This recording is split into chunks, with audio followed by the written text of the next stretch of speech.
Video recordings of this podcast can be found on raisingequity.org and Truth to Power on YouTube.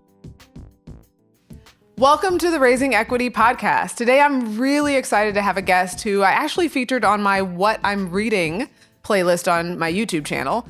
And it's Maggie Hagerman, who wrote White Kids, Growing Up with Privilege in a Racially Divided America. I really appreciate you for joining me today. Thank you so much for inviting me. Yeah. So the book, I really enjoyed it. It was one of those things that felt kind of validating because I feel like your book is the case study for why we need to be talking to our kids about race, that we kind of assume that they don't get it yet and that they're not ready, but your book shows that they are.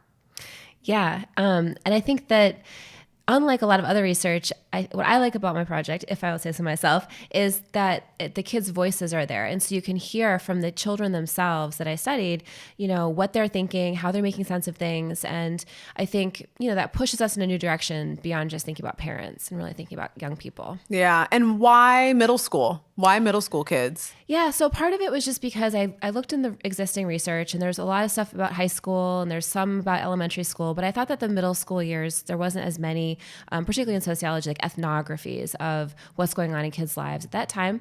But I think from a developmental perspective, it's also an interesting, you would know more than me, but an interesting period of time, in terms of kids spending more time outside their family, out in the world, doing extracurriculars, being with their peers. And also a time that some people argue is when they're thinking, in different ways about ideologies or about social justice or things of that nature. So it's not to suggest that kids are not thinking about race when they're much younger, but I do think the middle school years are an important time. Yeah, no, you're so right. Because research would suggest that they notice race as young as being an infant, right? And that they start to pick up those ideas that we have about race as young as preschool. Yeah. But this is an important time developmentally because they're starting to get a sense of their identity. Like, who am I? Who am I separate from my parents and their peer group? And what I love is that you set this up to remind people that these kids are not empty vessels that we just pour into, that they are dynamic beings and they're listening to the radio, to their peers, they're picking up messages, even unspoken messages. Mm-hmm. So it's a really dynamic time. So I appreciate the focus on this age. And I'm biased. I have a middle schooler, so I was intrigued. Well, I really appreciate your, engaging with the text and hearing from you as, an academic and as a parent, it means a lot to me. So thank you. Yeah. For those who don't understand what an ethnography is, tell them. It's really intense research methodology. It is definitely intense. So in an ethnography, you're really trying to understand and document, how people are making sense of the world around them and sort of looking at things like how people make meaning, how people understand different ideas.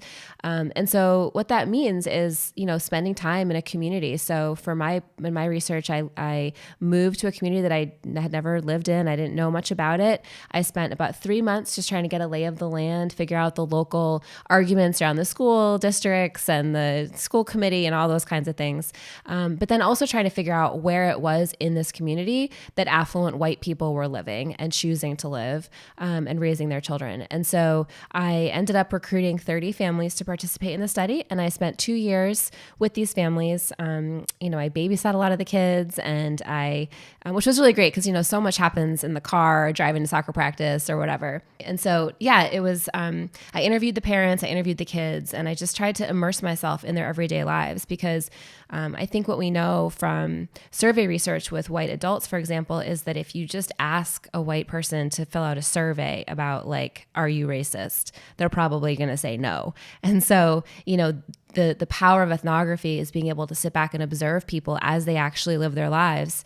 And that's, I think, the everydayness of whiteness can really be seen. And in many ways, I think is at least a good place to start with respect to studying this group. It's so powerful because I know in my work, I mostly look at the experience of discrimination. And so it's often people who are targets of discrimination, not necessarily privileged groups.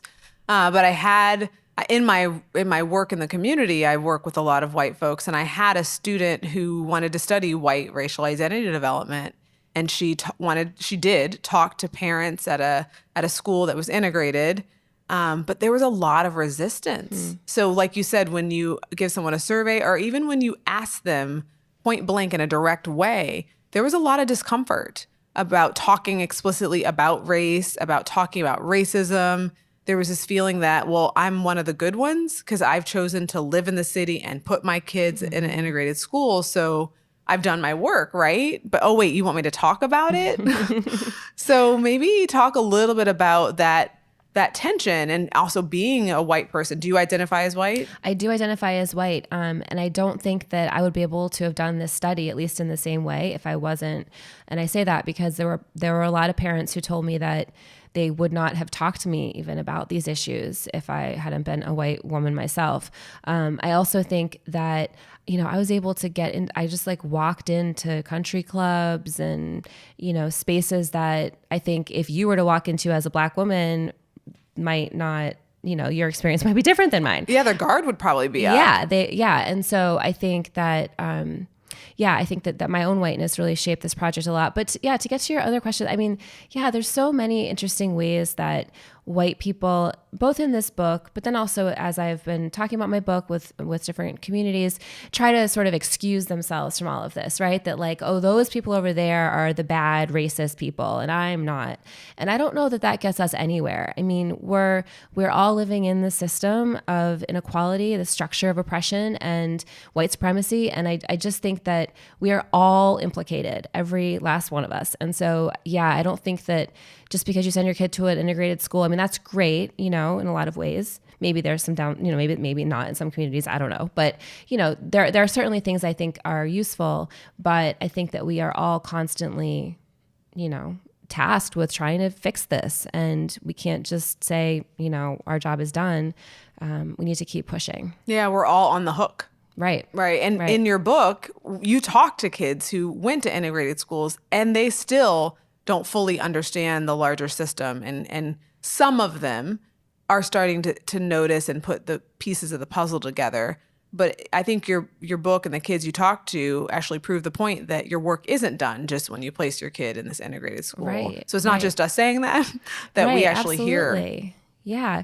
I mean, I think some examples include, kids, for example, who have the knowledge. Like they can talk about the history of white supremacy in America. They can talk about contemporary patterns of inequality, but it's just knowledge. Like it hasn't turned into like a critical consciousness, or it hasn't turned into something that leads to action or leads to, changing, how they respond when one of their white friends says something that is offensive or, those moments. And so I think that, on the one hand, it's great for kids to have that knowledge. It's a first step, but that can't be where it ends. In addition, there's a lot of examples in the book of kids who are going to integrated schools, but there's all kinds of dynamics within the schools that reproduce racial inequality. And of course, there's a huge body of really great research on that. But I think, this notion that an integrated school, that's the goal, and then we're good. I just don't think that there's any evidence to suggest that that's true. Yeah. And there's so many integrated schools where there's like schools within schools. Oh, yeah. So, if you look at who are in the advanced classes or, who's tracked in the honors course or pulled out for gifted or NAP. So anyone who is in those integrated schools and feels like, oh, I've done the work, look at the numbers. Exactly. And also the experiences. I mean, there's great research that shows, for example, there's a book, Despite the Best Intentions by Amanda Lewis and John Diamond. And they find that the reason that many of these patterns are persisting in an integrated, well-funded school that they're studying is because of white parents and the ways that white parents engage in many of the same behaviors that I document in my book, calling up the school, complaining, trying to demand that their kid gets more stuff. So even though it's an integrated space, those parents are still trying to use their racial and class privilege in this study to leverage more opportunities for their own children, ultimately at the expense of the other kids at the school. So I think that, in talking about schools, it's also important to remember the roles that white parents still play in shaping what goes on in them. Yeah, and that's really hard to call out because, like you said, people don't want to seem like they're racist. They don't want to seem like they're one of the bad ones.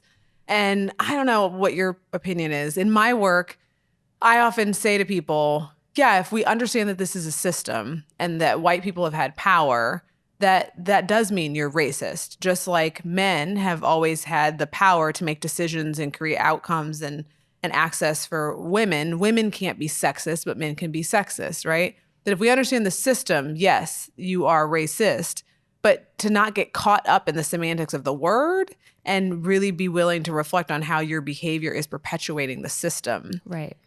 So I don't know what your opinion is. Do you use the word racist as you're talking about individual people? Do you just focus on the system of racism? How have you gotten people to hear what you're saying? It's a really important question. And obviously, I think as a sociologist, when I use these terms, I'm very specific in what I mean by them. And so, racism would mean both the structural level components as well as the individual or micro level components and everything in between, and how these things mutually sustain one another. I'm always interested when white parents tell me that they can't do anything. Oh, this is just big structure. I can't challenge any of this stuff. And yet they're already making all kinds of collective decisions with other white parents about where they're going to live or where they're going to send their kids to school or even things like the soccer team or where they're going to go on vacation or whatever it is. And so, yeah, I mean, I guess I use the word racism with folks, but I also try to get them to really think about how they're already doing things, like that they're participating in collective action, even if they don't think they are, right? Like it might not be the collective action of challenging white supremacy, but when you get together with all your friends and decide to send your kids to the same school, I mean, that's also collective action. And so there's a couple different strategies that I've been using in talking about the work with families. But I think my biggest thing is like, at the end of the day, if you want to live your life in accordance with the principles or the values that you profess to have, but you're not, that's not a good experience to have. I mean, I'm so struck by how many like white parents will come up to me in private after the end of a talk or something and tell me how guilty they feel about reading this book or hearing about this research, and they feel so guilty. And, I kind of want to say like, you could not feel guilty. Like you could do something different and then not have, at least not maybe as extreme, as they're expressing it to me. Like you don't have to feel this way. You could actually align your values with your choices and with your parenting decisions if you wanted to. And so that's another way that I've been trying to talk to people about it. It's like you're implicated and you feel bad. You should feel bad. And now we all together need to make different decisions. Yes. And easier said than done. Definitely easier said than done. I even think about that as a Black person. People often don't see the struggle that Black people have to go through in terms of educating their children, right? And how white supremacy shapes my decisions even, right? Think about like, do I send my child to the private elite prep school that so many parents, white, Black, whoever, are collectively trying to get their kids in because they feel like that's the shiny object, the golden ticket? Or do I say, you know what, like the public school is acceptable, and not perpetuate that whole like I need more resources for my kids mentality? It's hard because we're in it, and the dynamics of white supremacy have created the segregated school system that we have in our city, and have created these hard decisions, and have created my pull to like think, oh, I should be over here. And I mean, ultimately, we decided to send our kid to the public magnet school because it's good enough. It is good enough. And also thinking about like what his social experience would be like. Like I think about one of the schools in your book where they ban the word racist, right? Like my kid has been in a school from preschool through 8 that literally has vocabulary words around oppression. So to then send him to a school where the environment is such that he wouldn't be able to name what's happening to him, it just seemed like such a disconnect. I couldn't do it. It didn't align. Yeah, no. And I mean, I think you're absolutely right. I mean, these are really hard decisions. And I think that, parents of kids of color in general, like these decisions, I think are impossible in some ways, right? I mean, these are very difficult decisions. And I think that, I often get asked questions along this line. But But at the end of the day, I think that you're right. White supremacy and also notions of capitalism. I mean, it's interesting how many times people tell me, oh, it's natural to want the best for your kid. It's natural to advocate for your kid at the expense of other kids. It's natural. And I'm like, what? Nothing about this is natural. Like, there are many other societies that organize themselves differently and organize family structures differently and think about parenting differently. And, I think that we are so ingrained in this capitalist way of thinking about things that, it seems natural. And that's how ideologies work, right? Like, they seem natural. And so I think that there are other ways that we could do all of this. But because we're so in it, as you said, it's just, I feel like the decisions become really difficult. Yeah. I'm kind of a closet sociologist. I mean, I love, aren't we all in a way? A psychologist who loves sociology and like Bonilla Silva and some of, and just thinking about ideologies, I often say, like a fish in water, you don't know you're wet. Right. And that's how they work. Right. That's exactly how they work. You don't see them because you're in it. And it's so hard. Yeah. So hard to get out of them. Yeah. And it seems like such a big leap to even consider. Because the point you made around we're acting collectively already, like white parents are acting collectively already. And just as people that we do collective action a lot of ways, but we don't call it that. Right. Yeah. We often call it out like that when it's trying to push against a paradigm or when it's subversive and trying to disrupt. But we're doing it all the time when we support and perpetuate these ideologies. Absolutely. Yeah. Yeah. Lots of food for thought. Anything else that you want to make sure people know about the book? Because I'm thinking, I'm curious to hear about what new projects you have. Yeah. Well, I guess about the book, I would love for parents to check it out. I think it's a great book to read on your own, but then also to talk to other parents about. And so I think that, I tried to write it in a way that's accessible. My mom read it and she's like, that first chapter is a little much there with the theory, but I'm like, Mom, I am trying to get tenure, so I have to write an academic book, but I do think that once you get past that beginning bit, I think that it's more engaging and it's just, the stories from these families that are really powerful. So that's all I'll say about that. But in terms of my new research, I'm doing a couple different things, but one project is I'm looking at children who are in middle school for the reasons we talked about earlier, who are growing up in the era of Trump or the post-Obama era, depending on how you want to talk about it, and sort of how they're thinking about racism and inequality in this particular moment. If you think about it, kids in middle school today, their entire lives were basically shaped by President Obama being in office. And so certainly many of the kids in the book White Kids, told me about not even really thinking it was a big deal to have a first Black president, right? Because that's all they ever knew. And so I think it's interesting, or I'm interested to know, what are kids thinking right now who are living in this moment where we know there's an increase in hate crimes and there's an increase in bullying along racial lines in schools. There's some great research from Kathy Cohen, who's a political scientist. She has a Black Youth Project, research about how young people are thinking about racism and as it being a really big problem. So anyway, given that context, I'm just curious to see what are young people thinking. And so I'm interviewing kids in Mississippi, where I live, and I'm also in the state of Mississippi. And then I'm also interviewing kids in the state of Massachusetts. And I'm trying to compare and see, what are the current events that these different kids are thinking about? How are they making sense of the blatant racism from the Trump administration? How are they, processing these things that are in the news? How, all of these different, we could think of a million different things that have happened recently. Like, how are they processing all of this? And is that any different than how the kids in this book or other research are processing things?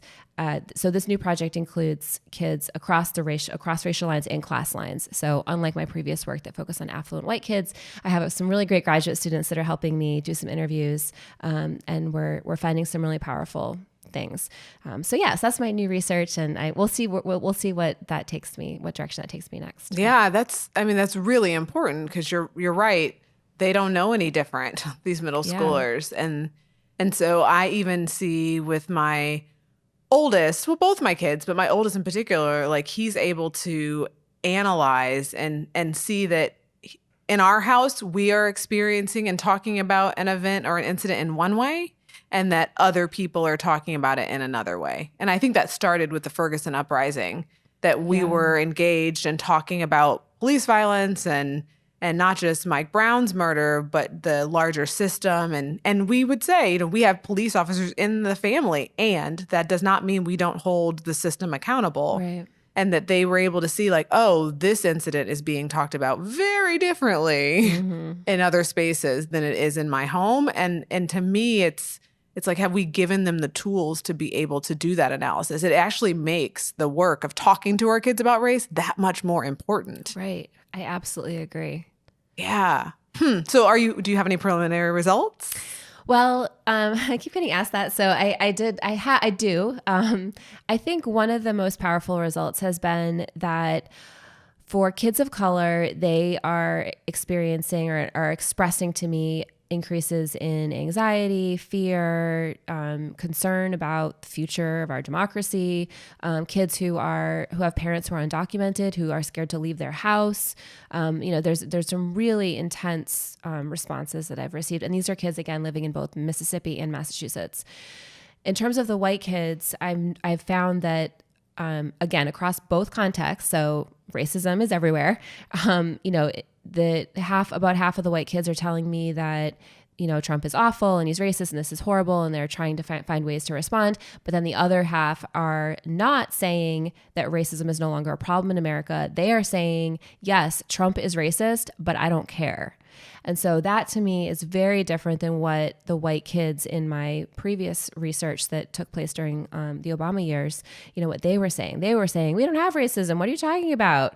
And I think that now I'm just seeing less of that. And I'm seeing more kids that are, you know, acknowledging that Trump does and says racist things, but they're saying they don't really care. And so there's a great sociologist, Tyrone Foreman, who has this theory of racial apathy as sort of a new form of racism, much like colorblind ideology. And he has some evidence from survey research that shows that for white high school seniors, racial apathy is on the rise. And I'm now documenting this at younger ages too, that, you know, these kids don't care. And so I think that's really bad, because I think that not caring about racism is perpetuating racism just as much as anything else. It is, because it's the way things are set up. So if you don't care, it's going to continue to perpetuate itself. And that's daunting. Yeah. And it's just so pervasive. It's like hearing kids say, like, or one child put it, Trump isn't racist, but he is kind of racist. And I'm like, wait, so he's kind of racist or he's not racist? You know, and then, but she's like, but I don't really think about that. You know, he's going to protect us or something, you know? So it's just really, really, fascinating, I think, and also disturbing from my own personal perspective, to hear young people talking in this way. And I think that is why your work is so important of raising equity, because these are kids who, you know, if they're not learning about, you know, race or the history of racism or contemporary issues of racial inequality at school, I'm not sure when they're going to. Right. Yeah. And maybe if they take that one class in college, and then there's so much propaganda around the liberal agenda in higher ed, will they believe it? I know I've had a lot of students say that to me. Yeah. And I say, here, go to the citations, read for yourself. You do not have to believe me, but this exists. Right. I don't know what else to say to you. Right. You know, that's daunting, because you feel like, well, what can you do if they're feeling apathetic, and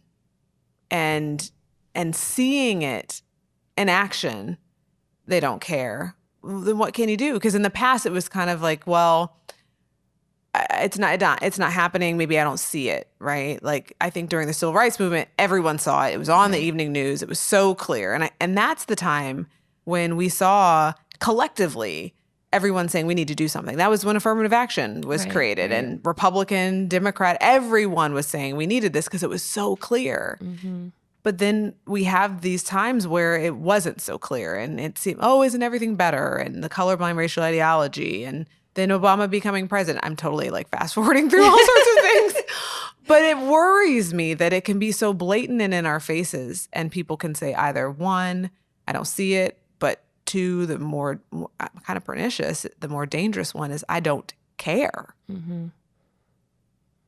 I don't know what to do about that. What do we do about that? I don't have a good answer. The only thing that I've thought a little bit about, and I think this is complicated, I'd be curious to hear what you think, is that I do think that racism is bad for everybody. Yes. And I don't want to ever make it seem like racism is like worse for white people or something like that. But I do think there might be some strategy of trying to like teach white people how they're actually acting in their like worst interests, or not their best interests, I guess, by supporting white supremacy, you know? And I think a lot about the historical context of, you know, when race was used to divide people that had shared class interests, you know, and that history is powerful. I think some of my students at Mississippi State are definitely, you know, that they've never heard that before. They don't know that history. And I think when they hear that, they're like, that, you know, that's something to consider, and maybe get them to care a little bit more. I don't know. I mean, I also think though that there's a larger ethical argument for why people should care about racism that isn't about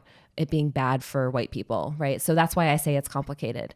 So I don't know what you think, but yeah, no, I mean, I guess your comments are accurate. Like that's why I created Raising Equity. Like that's my thought, is that if from an early age we can be adults in the lives of kids who are intentional about helping them be aware of their own identities, aware of other people's identities, analyze systems of oppression, that they will be prepared as they grow up to transform them and to change them.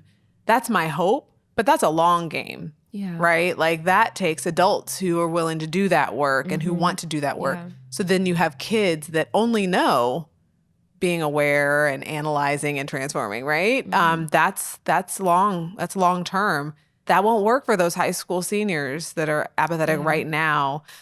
My only hope is that they get into college or in a space, and so that even that feels elitist. Like, well, if you get into college, you might be able to take the course, right? But if you don't, and you're not taking in information that makes you a critical thinker, how are you going to shake up that apathy? I don't know.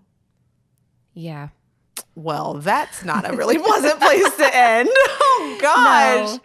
Oh, and yet it's not always pretty and neat, right? Like this work is hard work, and it's long-term ongoing work because these systems weren't created and built overnight. Right. Do you have any insights as a sociologist, knowing and studying like theory and ideology? How do they shift? What do we know about shifting ideologies? Is there anything that the theory tells us?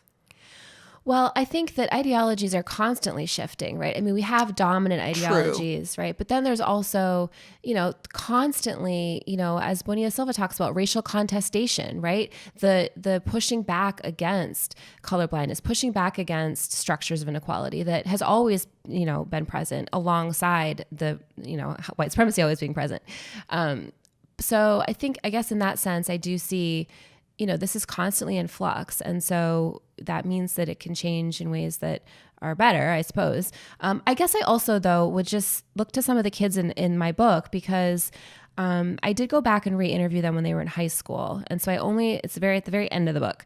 And it's very brief, but I do see some evidence of kids who, as they got older, became more confident in their perspectives, whether they be more confident in their colorblind perspectives or more confident in their anti-racist perspectives.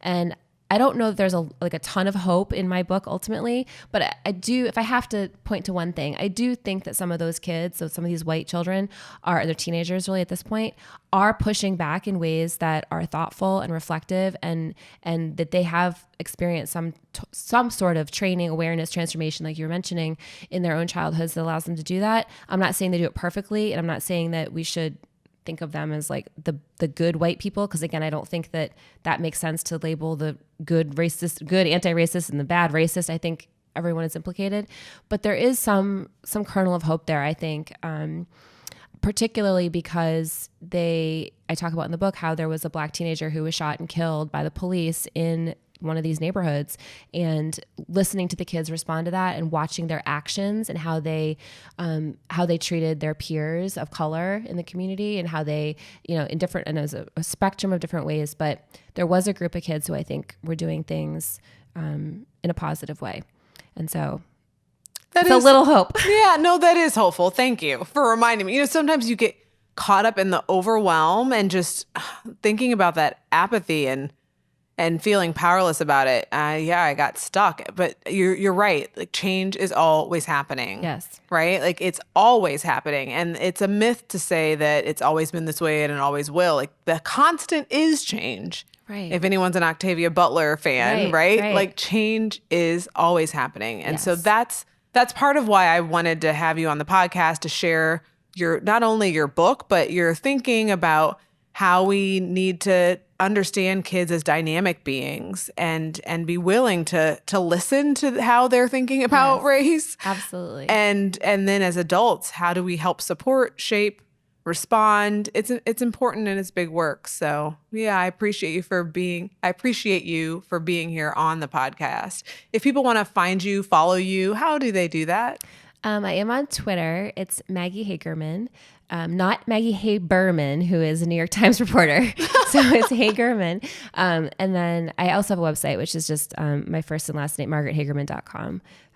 So yeah. Great. Well, thanks. Really, keep up the great work. And I look forward to hearing more from you. You're going to get tenure. If they don't give you tenure, they don't know what they're doing. So well, I really appreciate you saying that. And I appreciate even more the work that you do in St. Louis and in general. So you keep up the good work too. And thank you all for joining us on Raising Equity. Definitely check out Maggie's book. It's a great read. And like she said, it's a really good book to also read with others. Maybe do a book club. So make sure to subscribe to the podcast, and we'll see you next time on Raising Equity.